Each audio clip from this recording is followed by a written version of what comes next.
Oke, selanjutnya untuk materi yang kedua yaitu gerak harmonik sederhana dan gerak melingkar akan disampaikan oleh saya Muhammad Ahmad Alfandi. Gerak harmonik sederhana yaitu gerakan yang memiliki amplitudo atau simpangan maksimum dan frekuensi yang tetap. Gerakan ini bersifat periodik. Setiap gerakannya akan terjadi secara berulang dan teratur dalam selang waktu yang sama. Dalam gerak harmonik sederhana, resultan gayanya memiliki arah yang selalu sama, yaitu menuju titik kesetimbangan. Gaya ini disebut dengan gaya pemulih. Beberapa karakteristik gerak ini diantaranya adalah dapat dinyatakan dengan grafik posisi partikel sebagai fungsi waktu berupa sinus atau kosinus. Gerak ini juga dapat ditinjau dari persamaan simpangan, persamaan kecepatan, persamaan percepatan, dan persamaan energi gerak yang dimaksud. Berdasarkan karakteristik tersebut, gerak harmonik sederhana memiliki simpangan, kecepatan, percepatan, dan energi. Yang pertama adalah simpangan. Simpangan getaran harmonik sederhana dapat dianggap sebagai proyeksi partikel yang bergerak melingkar, beraturan pada diameter lingkaran. Secara umum, persamaan simpangan dalam gerak ini adalah sebagai berikut. Y sama dengan A dikali sin omega dikali T, dengan omega sama dengan 2pi per T sama dengan 2pi kali F. Maka Y sama dengan A dikali sin dikali 2pi kali F dikali T. Dengan jabaran Y sama dengan simpangan putaran, omega kecepatan sudut, T periode, F frekuensi, dan T kecil waktu tempuh. Dan A juga amplitudo atau simpangan maksimum.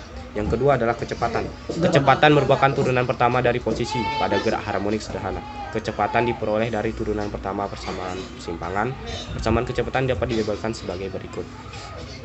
V sama dengan dy per dt sama dengan d dikali a dikali sin omega kali t per dt sama dengan a dikali omega cos omega t per v.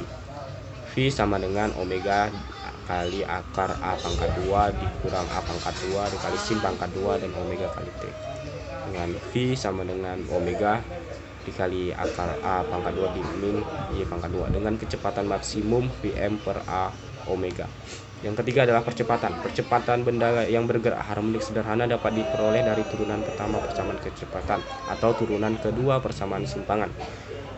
Maka persamaan yang didapatkan adalah A sama dengan dv per dt sama dengan d pangkat 2 dikali y per dt pangkat 2 sama dengan d pangkat 2 dikali a sin omega kali t per dt pangkat 2 sama dengan min a dikali omega pangkat 2 sin omega kali t. Karena y sama dengan a dikali sin omega t, maka a sama dengan min w pangkat 2 dikali y.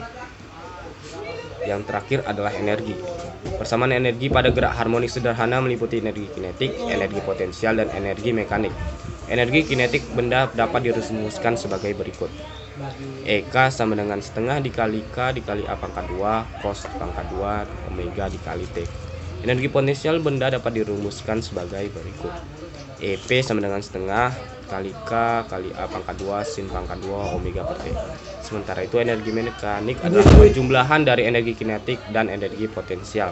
Maka dapat didapatkan karena EM sama dengan EK tambah EP, EM sama dengan setengah K kali A pangkat 2 cos pangkat 2 omega kali T ditambah setengah K A pangkat 2 sin pangkat 2 kali omega kali T. Maka IM sama dengan setengah kali K kali A pangkat 2 dengan ketetapan K sebagai nilai ketetapan, omega kecepatan sudut, A amplitudo, dan T kecil adalah waktu tempuh. Selanjutnya adalah gerak melingkar. Gerak melingkar dibagi menjadi dua, yaitu gerak melingkar beraturan dan gerak melingkar berubah beraturan. Yang pertama adalah gerak melingkar beraturan atau GMB. GMB adalah gerakan melingkar yang memiliki kecepatan sudut atau omega tetap. Dengan kata lain berarti percepatan sudutnya adalah 0. Hal ini dikarenakan arah kecepatan sudutnya sama dengan arah putaran partikel. Percepatan di sini disebut dengan percepatan sentripetal yang fungsinya adalah mengubah arah kecepatan linearnya, tapi tidak mengubah besarannya. Dengan rumus percepatan sentripetal sebagai berikut. AS sama dengan V pangkat 2 per R sama dengan omega pangkat 2 dikali R.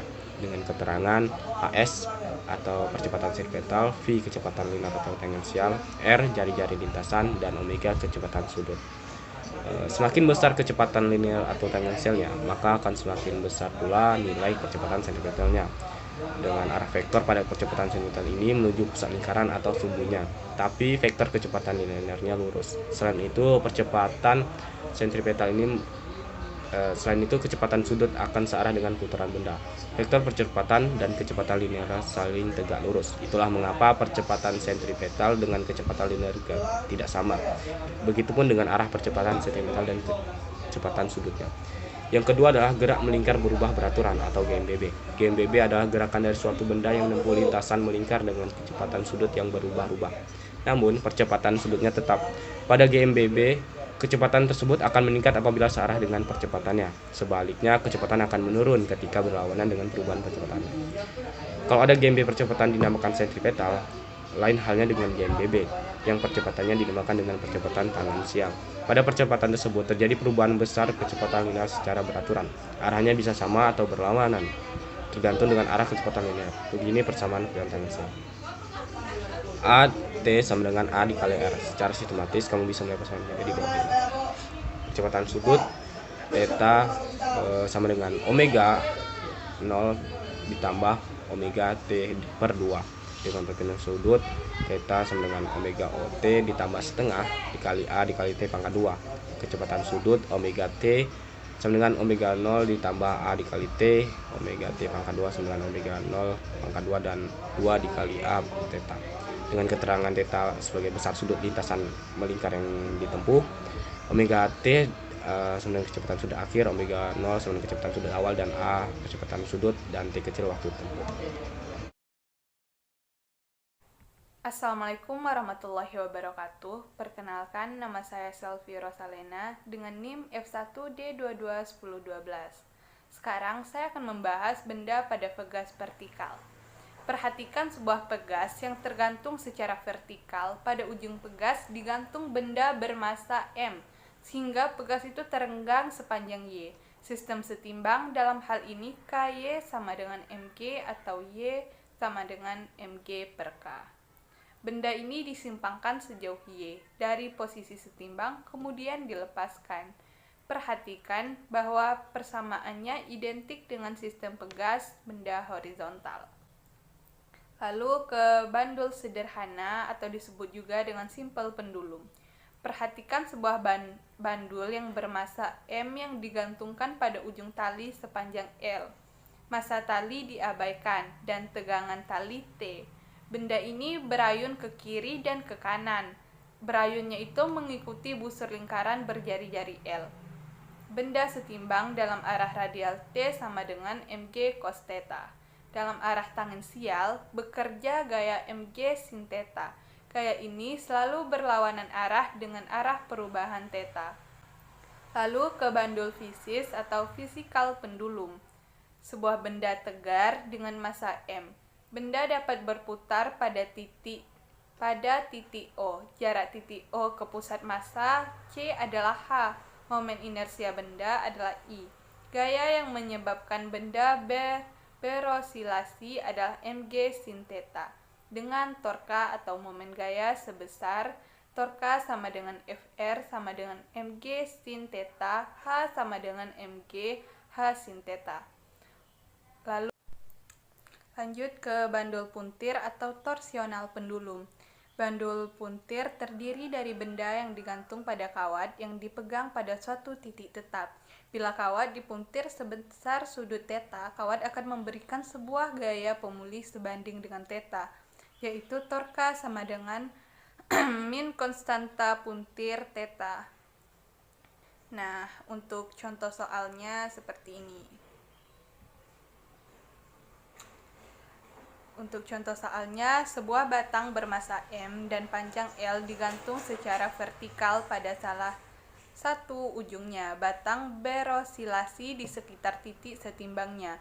Berapa frekuensi sudut osilasinya? Di sini omeganya sama dengan 3G per 2L pangkat 1/2. Nah, untuk di jawabannya, I sama dengan 1/3 ml kuadrat.